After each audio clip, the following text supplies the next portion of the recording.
Hi, this is the TCL 40 NxtPaper and I'll show you the face unlock test on this device.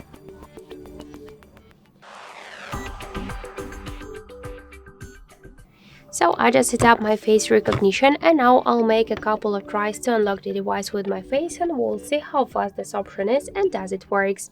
So let's start.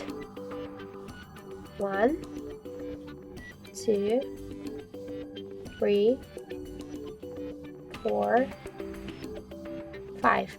So as we could see, the face unlock option works here fast and correct, and we just unlock the device successfully without any problems. So you could try this unlock method, but don't forget that the face unlock is less secure than the passcode or pin code unlock methods.